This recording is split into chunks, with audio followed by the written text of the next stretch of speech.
말씀을 증거할게요. 또 PPT로 하도록 하겠습니다. 오늘은 참 희한하게 다 사랑입니다. 오전에도 목사님께서 말씀을 전해주신 것처럼 사랑하는 교회였고요. 특성도 십자가의 사랑이고, 오늘 제가 전할 말씀도 요한 1서 말씀을 통해 사랑을 이야기하게 될 겁니다. 오늘 말씀의 제목은 함께 읽겠습니다. 시작. 하나님께서 이처럼 우리를 사랑하셨으니. 하나님께서 이렇게까지, 하나님께서 이토록, 하나님께서 이처럼 우리를 사랑하셨으니 뭐 하자는 얘기입니까? 그러면 서로 사랑하자는 얘기입니다. 우리 하나님 하면 떠오르는 단어가 한 가지가 있죠. 그게 무엇일까요? 사랑입니다. 사랑. God is love. 하나님은 사랑이십니다. 여러분, 하나님의 사랑과 세상에 주는 사랑은 다릅니다. 그죠? 하나님의 사랑이 진짜 참 사랑이고 진짜 사랑이며 세상을 구원할 수 있는 능력의 사랑이라는 것입니다. 우리가 이 사랑을 채우며 살아가야 합니다. 제가 좋아하는 성경 구절 가운데에 이 구절이 있습니다. 요한복음 13장 1절입니다. 함께 읽겠습니다. 시작. 유월절 전에 예수께서 자기가 세상을 떠나 아버지께로 돌아가실 때가 이른 줄 아시고 세상에 있는 자기 사람들을 사랑하시되 끝까지 사랑하시느니라. 아멘. 힘이 들 때 이 구절을 찾아 읽습니다. 여러분들 똑같습니다. 우리 주님께서 이제 이 땅의 사역을 다 마치시고 사랑하는 제자들을 놔두고 가셔야 돼요. 근데 하나님께서, 주님께서 하신 말씀이 뭡니까? 세상에 있는 자기 사람들을 사랑하시되 끝까지 사랑하시니라. 영원하신 그 사랑이 바로 우리의 주님이 사랑이라는 겁니다. 그래서 20세기의 청교도 신학자 아더 핑크라는 사람이 있는데요. 그 사람이 하나님의 사랑에 지니는 특성 7가지를 글로 쓴 게 있는데, 거기에 놓으면 한 3가지만 말씀드리면 이렇게 말합니다. 그 첫 번째는 뭐냐? 하나님의 사랑은 영원하다는 얘기입니다.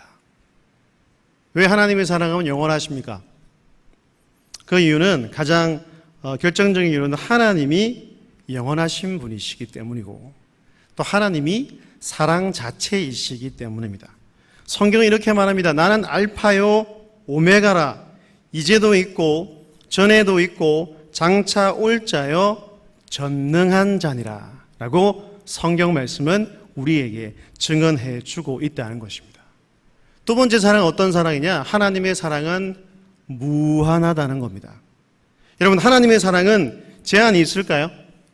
제한도 없고 한계도 없습니다. 아무도 측량할 수 없는 만큼 깊고 아무도 헤아릴 수 없을 만큼 높으며 이 세상의 그 어떤 것으로 측정할 수 없을 만큼 길고 넓다는 것이요. 그래서 성경에서 우리가 한 구절만 딱 선택해서 암송하라면은 이 구절은 거의 다 외우실 겁니다. 그죠? 하나님이 세상을 이 구절 읽을 때는 그냥 이처럼 하시면 안 됩니다. 이처럼 사랑하사. 이 구절의 뜻이 뭐예요? 해석이 안 됩니다. 이거는 하나님의 사랑이 너무나 초월적인 사랑이라서 측량하고 어떤 측정하고 잴 수 없다는 것을 우리에게 보여주고 있다는 얘기예요. 그래서 하나님이 이성찬을 이처럼 사랑하사 독생자를 주셨으니 이는 그를 믿는 자마다 멸망하지 않고 영생을 얻게 하려 하심이라. 아멘. 자기 이름 넣어서, 우리 애들 많이 시키거든요. 이렇게 해가지고 자기 이름을 넣어서 한번 이처럼 할 때는 이처럼 읽지 마시고 똑같이 이처럼 한번 읽겠습니다. 자기 이름 넣어야 됩니다. 이성찬 하지 마시고요. 정신없는 사람들은 시킨 대로 하기 때문에 자기 이름을 넣어서 한번 읽겠습니다. 시작. 하나님이 이성찬을 이처럼 사랑하사 독생자를 주셨으니 이는 그를 믿는 자마다 멸망하지 않고 영생을 얻게 하려 하심이라. 아멘. 우리가 믿는 하나님이 이런 분이십니다. 마지막 세 번째는 하나님의 사랑은 불변합니다. 영원 불변하다는 얘기예요. 하나님의 사랑은 변하거나 줄어들지 않습니다. 결코 중단되지도 않습니다. 그분의 사랑을 사람처럼 바뀌거나 변덕스럽지가 않다는 얘기입니다. 자기 자녀를 향한 하나님의 사랑은 영원 불변하다는 사실을 믿을 수 있기를 바랍니다. 그래서 사도 바울은 이렇게 증언을 하지요. 내가 확신하노니 사망이나 생명이나 천사들이나 권세자들이나 현재일이나 장래일이나 능력이나 높음이나 깊음이나 다른 어떤 피조물이라도 우리를 우리 주 그리스도 예수 안에 있는 하나님의 사랑에서 끊을 수 없으리라. 할렐루야. 어떤 것도 하나님의 그 사랑을 끊을 수가 없다는 거예요. 그래서 이 사랑이 내 안에 충만히 있으면 여러분 어려운 일을 당합니다. 그죠? 넉넉히 이길 수 있다는 것이 사도 바울의 증언이라는 얘기입니다. 힘이 드십니까? 하나님의 사랑을 더 많이 경험할 수 있기를 바랍니다. 영원하신 사랑, 우리를 향한 하나님의 변함없는 그 사랑을 내 안에 날마다 채워가야 한다는 것이죠. 그래서 우리는 이 사랑을 뭐 해야 돼요? 알아가야 됩니다. 배워야 됩니다. 그래서 경험해야 됩니다. 잠시 잠깐 경험하는 것이 아니라 하나님께 가는 그 순간까지 평생토록 그분의 이 진짜 사랑을 배우고 알아가고 내 안에 채워가야 한다는 것입니다. 그래야 깜짝 놀라시죠, 그죠? 가끔씩 이럽니다. 애들 저기들 뭐 졸고 있으면 막 소리가 지르거든요. 그래야 이 왜곡된 사랑, 거짓된 사랑, 가짜 사랑, 이 세상이 판치는 말도 안 되는 이 세상에서 진짜 사랑의 사람이 돼요. 나를 통해 우리 교회를 통해서 이 세상을 변화시키고 사람들을 건져낼 수가 있다는 겁니다. 믿으십니까? 하나님의 사랑이 그 십자가만이 복음만이 진짜 사람을 변화시킨다는 거예요. 세상을 좋게 만들어 나갈 수가 있다는 겁니다. 그럼 여러분 구체적으로 하나님께서 우리에게 어떻게 사랑해 주셨을까요? 오늘 본문을 통해서 한 세 가지 짧게 말씀을 전하고자 합니다. 함께 읽겠습니다. 시작! 하나님의 사랑은 먼저 하는 사랑. 하나님의 사랑 항상 먼저 하는 사랑이었습니다. 여러분, 우리가 믿는 하나님은 모든 면에서 먼저 있습니다. 하나님의 은혜라는 그 찬양의 가사를 보세요. 나를 지으시니가 하나님이요. 나를 부르시니가 하나님이요. 나를 보내신 이도 하나님이요. 그렇다는 것은 내가 지음받기 전에 우리 하나님이 먼저 계셨을까요? 먼저 안 계셨을까요? 네, 계셨다는 얘기예요. 나를 그분의 제자로 그분의 성도로 부르시기 전에 그분께서 나를 먼저 불러주셨다는 얘기예요. 나를 파송하실 때도 나를 사역자로 세우실 때도 내 혼자 보내는 게 아닙니다. 물론 성령님과 함께 하셔서 같이 가지만 항상 우리 하나님은 앞서 가시는 분이세요. 그 믿음이 우리에게 다 있어야 합니다. 그러하기에 이 모든 것들이 하나님의 은혜라고 고백할 수 있게 되는 것입니다. 여러분, 또 하나님께서는 사랑에 있어서도 먼저입니다. 오늘 요한일서 4장 10절을 보면 이렇게 말하죠. 사랑은 여기 있으니 우리가 하나님을 사랑한 것이 아니요 하나님이 우리를 사랑하사. 여러분, 우리가 하나님을 사랑한 겁니까? 하나님께서 우리를 사랑하신 겁니까? 예? 아니, 대답을 똑똑하게 하세요. 예. 하나님이 우리를 사랑하신 겁니까? 우리가 하나님을 사랑한 거예요. 예. 하나님이 우리를 사랑했다고 요한 사도는 우리에게 말하고 있잖아요. 여러분 생각해 보십시오. 이 구원 이야기, 이 구원, 우리를 건져내신 이 스토리 자체가 그분이 우리에게 먼저 오셨다는 것부터 시작된다는 겁니다. 본체이신 하나님께서 이 땅에 먼저 찾아오셨어요. 그래서 기독교의 특징이 먼저 오심, 먼저 찾아오심, 먼저 부르심, 먼저 사랑하셨다. 기독교의 특징입니다. 그래서 우리가 믿는 하나님께서 항상 주체가 되어서 살아가신다는 겁니다. 그런데 여러분 왜 교만하게 됩니까? 이걸 잊어버리기 때문에 그래요. 이게 자꾸 희석되기 때문에 그렇습니다. 어떤 삶을 살아갈 때 내가 자꾸 주체가 되어서 살아가면 스스로 높아질 수밖에 없다는 것입니다. 제가 이 자리에 있을 수 있는 이유도 똑같습니다. 하나님께서 불러주셨고 하나님께서 기름 부어주셨기 때문에 제가 능력이 아무리 많다고 해서 되는 게 아니라고요. 근데 신앙생활을 오래 하다 보면 또 직분을 받고 장로가 되고 목사가 되고 하다 보면 이것을 까먹습니다. C.S. 루이스라는 그 기독교 학자는 우리 최대의 적이 바로 교만이라고 얘기했습니다. 여러분 기억하세요. 우리 삶의 주체는 내가 아닙니다. 언제나 하나님이 우선이라는 얘기예요. 먼저 하신 사랑, 먼저 찾아오신 사랑, 먼저 이끄시는 사랑이 있었기 때문에 우리가 이 자리에 있고 이곳에 앉아서 우리 같은 죄인이 하나님을 사랑한다고, 하나님을 너무나 경배한다고 예배할 수 있다는 것입니다. 그러하기에 먼저 하나님께서 우리가 먼저 사랑하라고 얘기하는 겁니다. 여러분 사람의 마음은 다 똑같습니다. 그죠? 부부간에도 다 똑같아요. 계속 뭔가 바래요. 뭘 좀 해주기를 바라고 내 시간을 하기를 원하고 그래도 그렇게 생각하고 살아가면 평생 싸움밖에 안 난다는 겁니다. 그뿐만이 아니죠. 사람이 나에게 대접해 주기를 원합니다. 사람 마음은 똑같아요. 그래서 사람이 죄인이고 사람이 이기적이라는 존재일 수밖에 없다는 것입니다. 사람들이 나를 먼저 인정해 주기를 원하고 나를 먼저 칭찬해 주기를 원하는데 하나님께서는 누가 먼저 하라고요? 네가 먼저 해라는 얘기. 네가. 왜 우리가 이렇게 해야 됩니까? 먼저 오신 그 하나님의 사랑을 내 안에 담고 살아가기 때문입니다. 여러분 먼저 사랑하십시오. 먼저 손 내밀어 주시고 먼저 인정해 주시고 먼저 용서해 주시기를 바랍니다. 두 번째 사랑은 함께 읽겠습니다. 시작. 하나님의 사랑은 살리는 사랑. 여러분 하나님의 사랑의 목적이 뭘까요? 우리를 살리는 것입니다.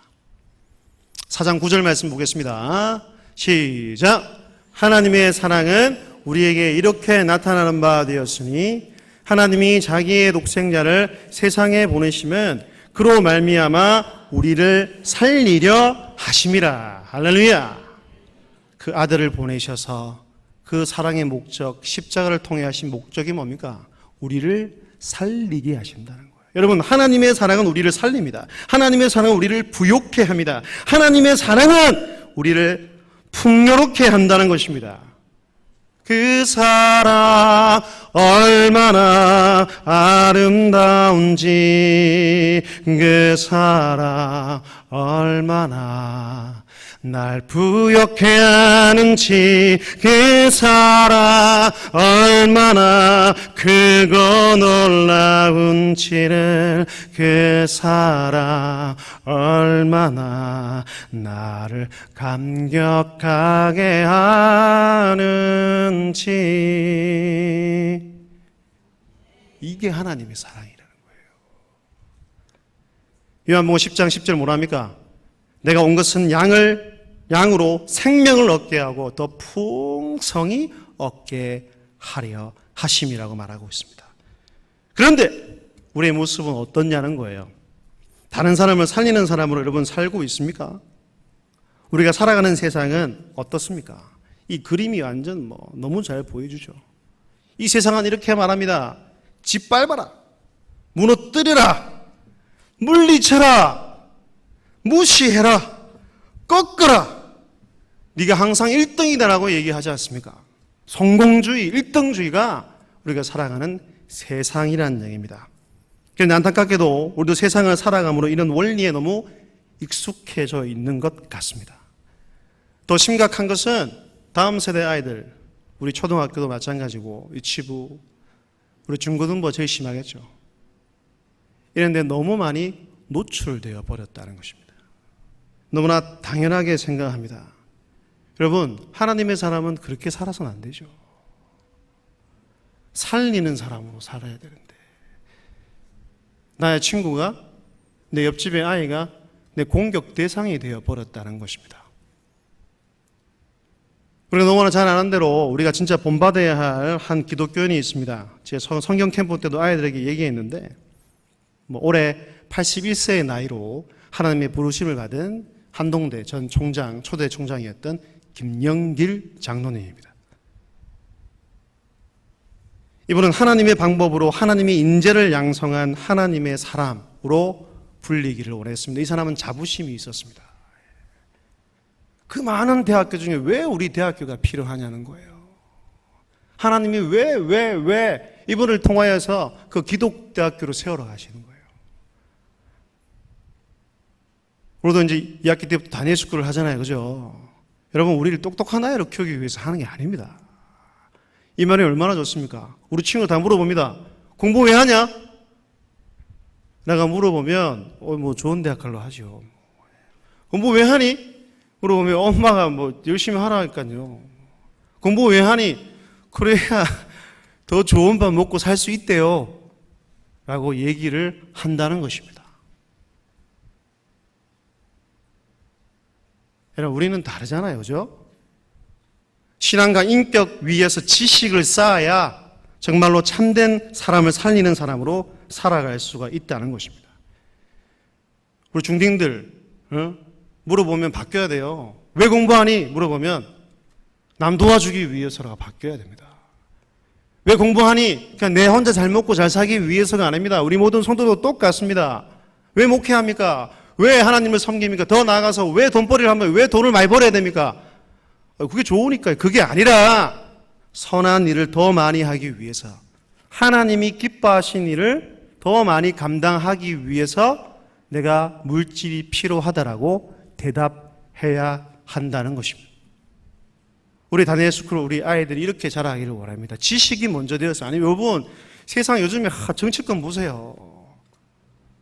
정말 추잡스러워서 저는 보지를 못하겠습니다. 부끄러운 줄도 몰라요. 어떻게 된 게. 그렇게 똑똑하고 그렇게 지식이 많이 쌓으면 뭐합니까? 언젠간 꺾일 수밖에 없는 겁니다. 자기만 잘 되면 되고 자기만 잘 살면 되는 거지. 항상 우리는 먼저 앞서는 것이 신앙과 인격 위에 지식을 쌓아 올려야 된다는 겁니다. 그래 아이들이 하나님께서 원하시는 온전한 사람으로 쓰임받게 될 줄로 믿습니다. 다니엘 스쿨 모든 아이들 뿐만 아니고 우리 이 교회 안에 다음 세대 아이들이 공부 왜 하니? 하면 뭐 한다고요? 뭐 한다고 우리 친구들? 남 주기 위해서 하라고. 남 주기 위해서. 남 도와주기 위해서 한다고. 라고 대답할 수 있게 되기를 주의 이름으로 축복합니다. 마지막 세 번째 함께 읽겠습니다. 시작. 하나님의 사랑은 희생하는 사랑. 여러분 누구나 소중한 것이 있습니다. 그죠? 목사님께 물어봐도 소중한 것이 있습니다. 또 우리는 누구나 다 소중한 물건들을 갖고 있습니다. 저도 한 종목의 농구라는 그 종목을 굉장히 좋아하기 때문에 저도 오늘 설교할 줄 금요일 날 오후쯤에 알았습니다. 좀 빨리 좀 말해주지 그래. 말도 안 해주겠지.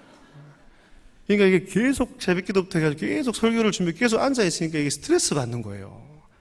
그러니까 집에 갔다가 샤워하다가 마무리를 더 해야 되는데 어떡하지? 그래서 공원에 갔습니다. 운동하려고. 근데 참 그거 보면서 와 인생이 뜻대로 되는 게 하나도 없다. 농구를 하려고 이제 다 나시를 딱 입고 바깥에 갔는데 고딩들이 막 온 코트에 막 와 이게 뭐지? 그래서 돌아와서 옷을 다시 차에서 바꿔 입고 교회 왔는데 목사님 퇴근하시는 중이었거든요. 저는 농구화를 굉장히 귀하게 여기거든요. 농구화 다 트렁크를 딱 열어보면 이제 농구화가 다 있습니다. 그걸 제 아들이 만지면 되게 싫어합니다. 만지지 말라고 그러죠.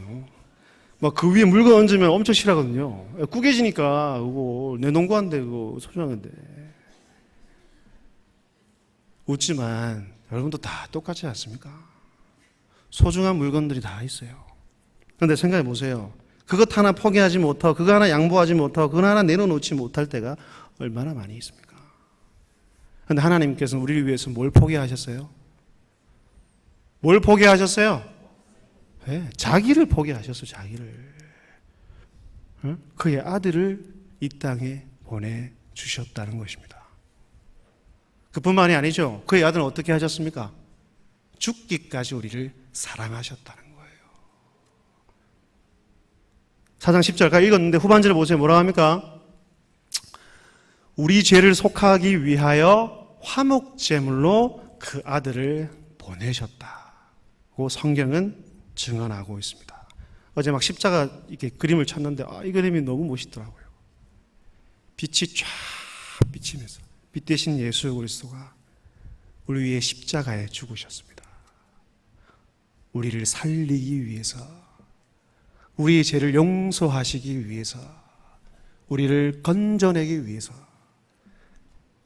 그분이 자기 목숨을 지불하시기까지 그 대가를 지불했다는 거예요. 그런데 우리는 손해보지 않으려고 합니다. 그죠?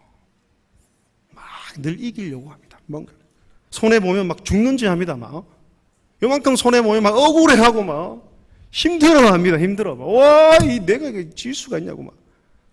그럴 때가 너무나 많다는 거예요. 여기 인생을 살아가다 보면 느끼는 거지만 참 안 되는 것 중에 하나가 뭐냐면 저도 마찬가지인데 뭘까요? 우리 용서하는 게 엄청 안 됩니다. 어떤 신학자는 모든 사랑의 극적인 극치, 절정이 바로 용서라고까지 얘기를 합니다. 여러분 어떻습니까? 용서하며 살아가고 있습니까? 혹시나 내 가장 가까이 있는 남편도 용서 못하고 살아가고 있지 않습니까? 여러분 왼수가 아니에요, 남편이. 우리 마누라들 그렇게 생각하시면 안 됩니다. 하나님께서 나에게 가장 적합한 남편으로 나에게 붙여주신 거예요. 돕는 배필로. 아까 얘기했잖아요. 다 근데 모든 사람들이 다 바란다고요. 그게 아니라는 겁니다. 엄청난 희생과 대가를 지불하고 그렇게 해주셨는데 나랑 같이 사는 사람도 어떤 때는 내 자녀도 용서하지 못할 때가 많습니다. 자, 이번 올 한 해 소망구역을 맡았거든요. 황김에 소망구역 9월 4일부터 합니다. 여기 없어가지고 제가 광고를 대신 할게요. 9월 4일 날 실버 학교가 시작되기 전까지는 오전 11시에 시작합니다. 일일이 문자 안 보냅니다. 문자 보내도 읽지도 않고 또 40만이 되는 분은 제가 연락을 다 못 드리기 때문에 이 자리를 빌어서 광고를 합니다. 9월 4일 저희 오시면 9월 6일 구역 모임이 시작되죠. 그죠? 그 중간에 어르신들 시간 내셔서 오전 11시에 오셔서 예배 드리고 어떻게 살았는지 나누고 식사하시면 그렇게 되겠습니다. 어르신들 이런 일을 합니다. 용서하며 사세요, 그냥. 어떤 어르신들 보면 막 이렇게 쉼터 같은 데 있잖아요. 막 원수같이 여길 때가 있다는 거예요. 근데 그래 살면 누가 손해입니까? 미워하는 사람이 손해예요. 미워하는 마음이 사라지지 않고 그 마음이 계속 있어봐요. 그것은 천국이 아니고 지옥입니다. 용서하십시오. 마태복음 18장에 보면 용서할 줄 모르는 비유가 나옵니다. 멱살 잡고 있죠. 여러분 어떤 쪽입니까? 멱살을 잡은 쪽입니까? 멱살을 잡힌 쪽입니까? 우리 목사님 어느 쪽입니까? 멱살을 잡은 쪽은 아닐 겁니다. 그죠? 목사님 너무 인자하셔가지고 멱살을 잡히면서 왜 그렇지 이렇게 하실 분이라 가지고 저 같으면 당장 왜 멱살을 잡고 있는 거예요? 여러분 10,000달란트가 어느 정도 아세요? 지금 방금 임금에게 엎드려 가지고 지금 자기가 죽을 뻔하고 자기 가족도 자기 자녀들 다 팔려갈 뻔했어요. 그런데 임금의 진짜로 완전한 은혜로 인해서 탕감받고 집에 돌아오는데 지금 지 친구를 만난 겁니다. 근데 그것부터 생각나는 요 내한테 돈 빌려갔다 이거 멱살 빡 잡고 돈 갚아라는 얘기예요. 우리 친구들 똑같이 얘기했어요. 여러분 1데나리온이 하루의 일한값입니다. 그럼 100다니엘로 빚진 자인데 멱살을 잡힌 친구가 100일만 일하면 갚을 수가 있어요. 그죠? 이건 갚을 수 있는 돈입니까? 갚을 수 없는 돈입니까? 갚을 수 있는 돈입니다. 그런데 10,000달란트를 보세요. 1달란트만 해도 16년간 일을 해야 됩니다. 그런데 10,000달란트는 몇 년을 일을 해야 돼요? 크게 웃으시는데 16만 년을 일해야 돼요. 이건 아무리 노력해도 아무리 피땀을 흘려도 갚을 수가 있습니까? 없습니까? 없어요. 죽으라도 진짜 똥도 안 누고 일해보세요. 갚을 수 있나? 못 갚습니다. 이런 은혜를 누가 받았어요? 우리가 받았어요. 이 목사가 받은 거예요. 갈라디아서 보세요. 율법의 행위가 아니잖아요. 완벽하게 그 율법을 행하는 사람이 이 땅에 누가 있습니까? 오직 하나님의 은혜로 그 용서함을 받아 우리는 죗값을 사하고 그분의 자녀로 살아갈 수 있게 되는 것입니다. 그분의 자녀가 된 우리가 해야 될 특권이 뭐예요? 아버지 하는 거예요. 아버지. 아버지 하는 거 부르는 거예요. 그분을 예배하고 그분을 찬양하는 겁니다. 그게 하나님의 자녀가 된 가장 귀한 특권인 줄로 믿습니다. 그 특권을 좀 활용 좀 하세요. 활용. 집에 가서도 하시고 교회 나와서도 하세요. 우리 친구도 똑같아요. 우리 친구들이 가장 받은 특권이 뭔지 알아요? 하나님을 내 아버지로 부를 수 있는 거예요. 목사님도 힘들 때는 아버지 한다 그랬잖아요.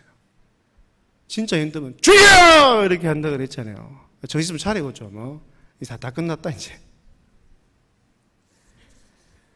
그래서 잊지 말아야 할 것입니다. 성경 구조 두 구절만 읽고 마칠게요. 요한일서 4장 11절입니다. 함께 읽겠습니다. 시작. 사랑하는 자들아, 하나님이 이같이 우리를 사랑하셨는즉 우리도 사랑하는 것이 마땅하도다. 아멘. 믿으십니까? 믿으세요? 근데 제가 캠프를 준비하고 캠프의 주제도 이어 관련된 겁니다.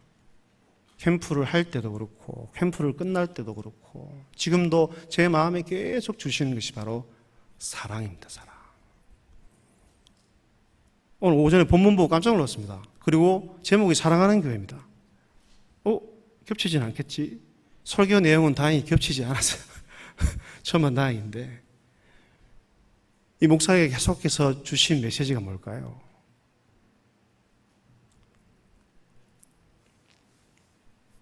말씀을 전하는 내가 일단 우선적으로 네가 사랑이 부족하다. 하나님의 사랑이 부족하다. 이 세상의 계산적인 사랑 말고요. 인간적인 사랑 말고. 그렇다는 것은 저를 통해 메시지를 전하게 하신 것은 이 교회, 우리 교회 또한 그 사랑이 절실히 필요하다는 것입니다. 저는 그렇게 받아들입니다. 여러분 서로 사랑하는 것이 마땅하대요. 우리는 한 형제 자매잖아요. 그죠? 옛날에 과거에 어떻게 살았던 무엇을 해뒀진 그건 상관이 없는 거예요. 우리는 이제 그리스도와 연합됐기 때문에 세례를 받아 죽었다가 다시 살아난 새로운 존재가 되어서 그리스도로 옷 입었기 때문에 우리 모두는 하나라는 것입니다. 그런데 왜 형제를 사랑하지 못합니까?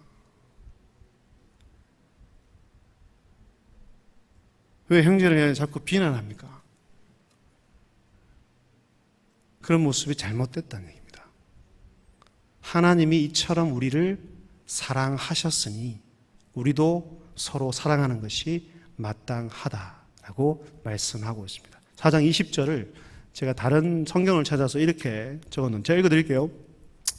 나는 하나님을 사랑한다고 떠벌리고는 곧바로 형제나 자매를 미워하고 아무렇지도 않게 생각하는 사람이 있다면 그는 거짓말쟁이입니다. 보이는 사람을 사랑하지 않으면서 어찌 보이지 않는 하나님을 사랑할 수 있겠습니까? 여러분, 거짓말쟁이가 되지 맙시다. 우리는. 그죠? 거짓말쟁이로 살면 안 됩니다. 거짓말쟁이가 한 명도 없기를 바랍니다. 하나님의 그 진짜 사랑을 날마다 배우고 알아가고 풍성하게 경험함으로 여러분들이 사도 요한 사랑의 사람처럼 진짜 사랑의 사람이 되어서 이 세상에 진짜 사랑을 보여주고 그 사랑으로 많은 사람들을 섬기고 많은 사람들을 구원하고 구할 수 있는 그런 믿음의 사람들이 다 될 수 있기를 주의 이름으로 축복합니다. 사랑하면 떠오르는 교회 무슨 교회입니까? 이제 좀 훈련이 됐네. 항상 마지막에 하고 끝내야 됩니다. 이게 안 하면 또 찝찝해가지고. 저도 이 그림을 넣을까, 이게 말까, 항상 이 교회 그림을 넣고 이거 한번 외치고 끝낼까, 외쳐야 됩니다. 예. 입 밖에 내야 돼요. 왜? 믿으면 신이 나요. 구원을 얻는다고 했으니까 똑같이 입 밖에 내셔야 됩니다. 이 동네 사람이 사랑하는 교회 하면 생각나는 무슨 교회라고요? 서로 너무 가까이 막 지내는 교회 무슨 교회라고요?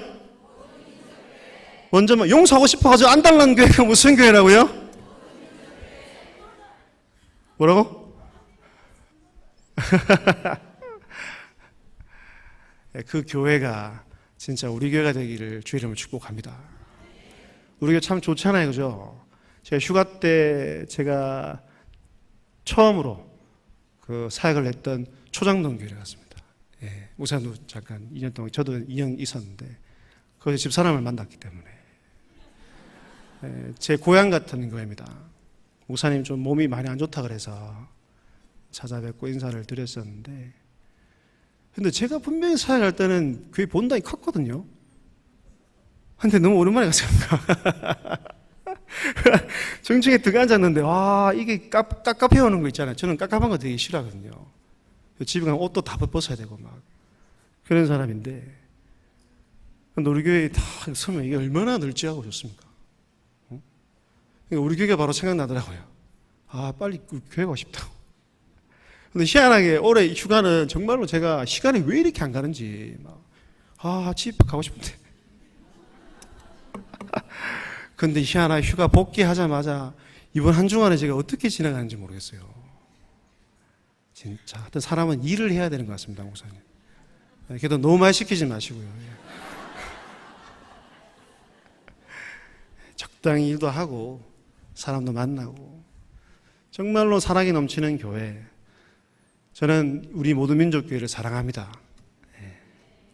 언젠간 그걸 떠나겠지만 많이 울 것 같습니다.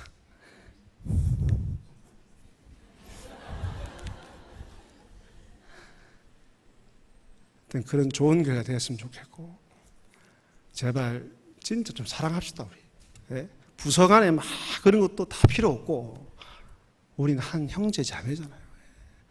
그래야 교회가 잘 된다고요.